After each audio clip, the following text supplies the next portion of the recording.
Hello दोस्तों, आपका स्वागत है हमारे यूट्यूब चैनल लाइव स्टडी में। तो चलिए दोस्तों शुरू करते हैं आज की करंट अफेयर क्लास, जो कि आपके लिए बहुत ही इंपॉर्टेंट होने वाली है।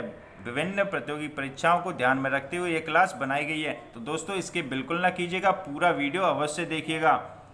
तो दोस्तों फर्स्ट जो न्यूज है वो ये है कि भारतीय टेनिस खिलाड़ी निकी पूनाचा को अंतर्राष्ट्रीय टेनिस महासंघ ITF ने टूर प्लेयर मेंस पैनल में शामिल कर लिया गया है। दोस्तों भारत के निकी पूनाचा को ITF world tennis tour player men's panel में शामिल कर लिया है। तो दोस्तों यहाँ पर मैं आपको बता दूं, जो कि आपकी विभिन्न परीक्षाओं में पूछे जा सकते हैं, वो प्रश्न यहाँ से क्या बनते हैं। तो दोस्तों वो प्रश्न यहाँ से ये चीज़ बनते हैं कि ITF जो अंतर्राष्ट्रीय टेनिस महासंघ है उसका मुख्यालय कहाँ पर है। तो दोस्तों इसका जो मुख्यालय है वो है लंदन UK में, और इसके जो अध्यक्ष हैं वो हैं डेविड हैगर्टी जी।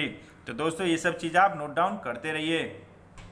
तो दोस्तों नेक्स्ट हम देखते हैं, नीति आयोग बनाएगा प्रवासी मजदूरों के लिए जॉब प्लेटफॉर्म। इसके लिए पैनल का कर दिया गया है गठन। तो दोस्तों यहाँ से जो प्रश्न बनता है वो ये बनता है कि नीति आयोग का मुख्यालय कहाँ पर है, नीति आयोग के अध्यक्ष कहाँ हैं या कौन है, और उपाध्यक्ष कौन है, तथा CEO जो कार्यकारी अधिकारी हैं वो कौन है। तो दोस्तों ये सब प्रश्न आपकी परीक्षा में पूछे जा सकते हैं। तो चलिए देखते हैं।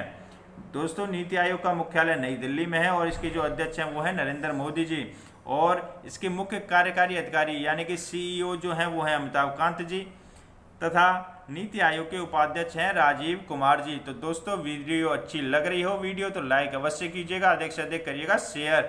तो दोस्तों बने रहिए आगे के लिए। दोस्तों अगली जो खबर है वो है, अमेरिकी सीनेट ने NSF प्रमुख के रूप में की डॉक्टर सेतुरामन पंचनाथन की नियुक्ति। तो दोस्तों यहाँ पर मैं आपको बता देता हूँ, भारतीय अमेरिकी वैज्ञानिक डॉक्टर सेतुरामन पंचनाथन को राष्ट्रीय विज्ञान फाउंडेशन NSF के निदेशक के रूप में नियुक्त कर लिया गया है। तो दोस्तों इनसे पहले भी एक भारतीय थे जिन्हें इस पद पर नियुक्ति मिली थी, और वो थे डॉक्टर शुभ्रा सुरेश, जिन्हें 2010 से 2013 के बीच में शामिल किया गया था, या फिर ये कहें कि उन्होंने वहाँ पर सेवा दी थी। तो दोस्तों यहाँ से एक और चीज़ समझ लीजिए कि NSF की जो स्थापना है वो हुई थी 1950 में। NSF की जो स्थापना है वो 1950 में हुई थी। तो दोस्तों नेशनल साइंस फाउंडेशन NSF एक इंडिपेंडेंट फेडरल एजेंसी है, यानी कि स्वतंत्र संघीय एजेंसी है। तो चलिए दोस्तों चलते हैं नेक्स्ट। उर्जित पटेल जो कि RBI के पूर्व हेड भी रह चुके हैं, उर्जित पटेल, उनको इकोनॉमिक थिंक टैंक NIPFP के अध्यक्ष के रूप में नियुक्त कर दिया गया है। तो दोस्तों आपको ये चीज़ समझनी होगी कि उर्जित पटेल जो है वो पूर्व में RBI के चीफ रह चुके हैं, जिन्होंने 2018 में इस्तीफा दे दिया था RBI गवर्नर के पद से।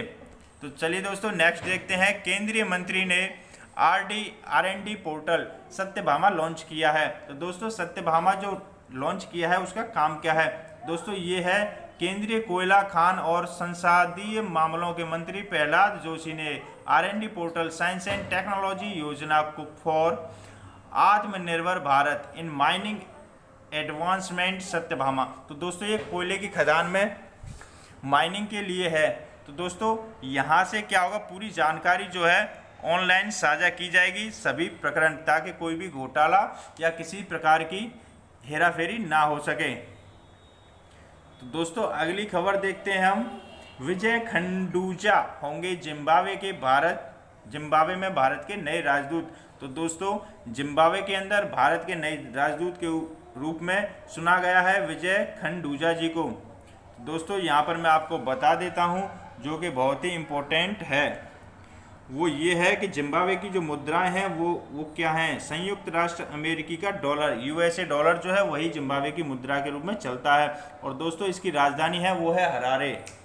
इनके जिम्बाब्वे के राष्ट्रपति का नाम है इमरसन मियांगावा।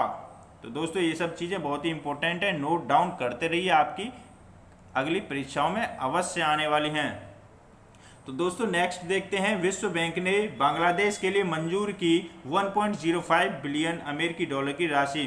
तो दोस्तों बांग्लादेश के लिए विश्व बैंक ने यह कोविड-19 महामारी से लड़ने के लिए यह चीज़ दी है, अनुदान राशि। तो दोस्तों यहाँ पर जो प्रश्न बनते हैं वो ये हैं कि बांग्लादेश की जो PM है, प्रधानमंत्री जो है बांग्लादेश की वो हैं शेख हसीना जी, और बांग्लादेश की जो राजधानी है वो है ढाका, तथा मुद्रा बांग्लादेश की है टका। ठीक है दोस्तों, और विश्व बैंक से बात आती है तो विश्व बैंक के जो अध्यक्ष हैं वो हैं डेविड मलपास। चलिए दोस्तों नेक्स्ट देखते हैं।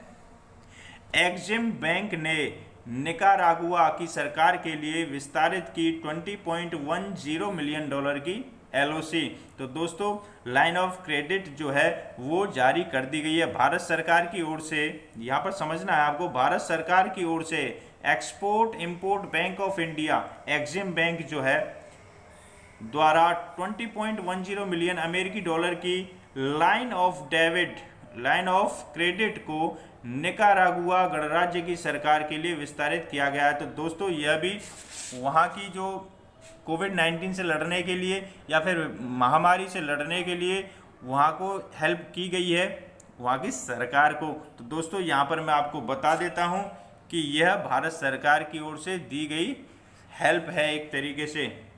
तो दोस्तों यहाँ पर मैं आपको बता दूं कि एक्जिम बैंक के जो प्रबंध निदेशक हैं MD जो हैं वो हैं डेविड रस्किन्हा, और निकारागुआ की जो राजधानी है वो है मानागुआ, और यहाँ की मुद्रा है निकारागुआ कोर्डोबा।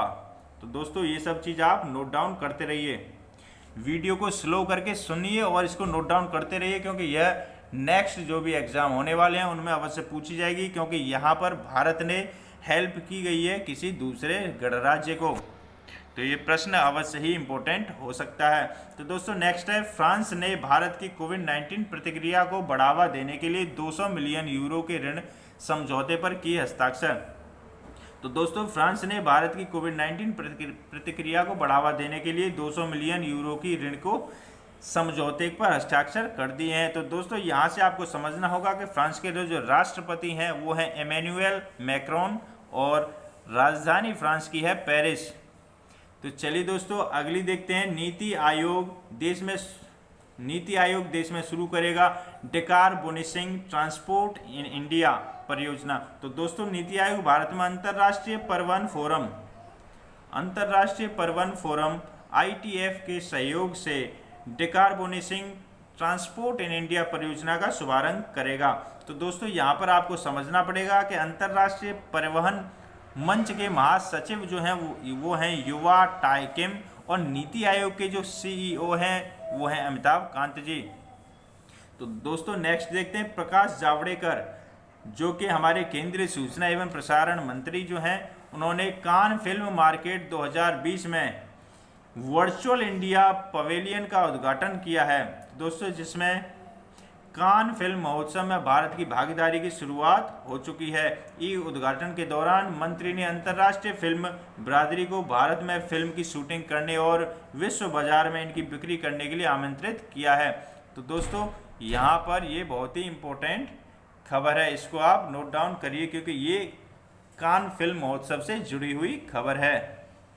तो दोस्तों अगला है, विश्व शरणार्थी दिवस 20 जून को मनाया जाता है। यूनाइटेड नेशन हर साल 20 जून को विश्व स्तर पर विश्व शरणार्थी दिवस या फिर हम कहें तो वर्ल्ड रिफ्यूजी डे मनाता है। तो दोस्तों जो 2020 का जो विषय था वो था एवरी एक्शन काउंट्स।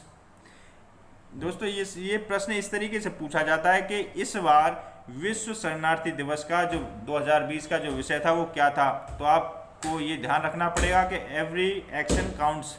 दोस्तों नेक्स्ट है 21 जून को वर्ल्ड म्यूजिक डे। तो दोस्तों विश्व संगीत दिवस के रूप में मनाया जाता है 21 जून को। तो दोस्तों अगली जो खबर है वो है विश्व हाइड्रोग्राफी डे। हर साल 21 जून को विश्व हाइड्रोग्राफी डे मनाया जाता है। तो दोस्तों यहाँ पर आपको ये चीज़ नोट डाउन करनी है कि इसकी जो थीम थी 2020 में वो क्या थी, हाइड्रोग्राफी एनेबलिंग एटोनोमियस टेक्नोलॉजीज। तो दोस्तों ये थीम है, ये इसको आपको बहुत ही ध्यान रखना होगा। तो दोस्तों नेक्स्ट है 29 जून ओलंपिक डे के रूप में मनाया जाता है, या फिर हम कहें कि ओलंपिक दिवस के रूप में मनाया जाता है। तो दोस्तों इस वर्ष कोविड-19 महामारी के चलते हुए ओलंपिक मूवमेंट दुनिया का पहला सबसे बड़ा 24 घंटे का डिजिटल ओलंपिक वर्कआउट बनाकर ओलंपिक दिवस 2020 मनाया जाएगा।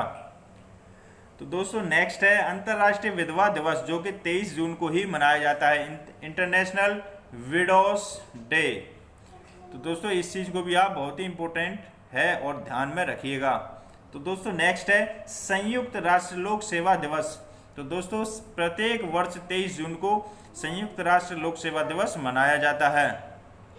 तो दोस्तों आज यानी कि 25 जून को डे ऑफ सीफर, यानी कि समझिए अंतर्राष्ट्रीय समुद्री संगठन द्वारा 25 जून को सीफर डे यानी कि सीफर्स अथवा नाविकों के लिए दिन के रूप में मनाया जाता है। तो दोस्तों यहाँ पर आपको ध्यान में रखना होगा ये चीज़, इसको मनाने वाले जो संस्था है वो है अंतर्राष्ट्रीय समुद्री संगठन, और 25 जून को सीफर्स डे यानी कि सीफर्स अथवा नाविकों के दिन के रूप में मनाया जाता है। तो दोस्तों इसकी 10वीं वर्षगांठ है। कौन सी वर्षगांठ है? 10वीं। तो दोस्तों इस वर्ष का जो अभियान है वो क्या है, उस चीज़ को आप समझिए। सीफर्स आर की वर्कर्स। तो दोस्तों आज की आपको वीडियो कैसी लगी? अच्छी लगी हो तो लाइक कीजिए। ये हमारा टेलीग्राम चैनल है, यहाँ ज्वाइन कीजिए, आपको मिलेगी PDF। तो दोस्तों वीडियो को लाइक कीजिए और सब्सक्राइब कीजिए, चैनल को अधिक से अधिक शेयर कीजिए दोस्तों के साथ। जय हिंद।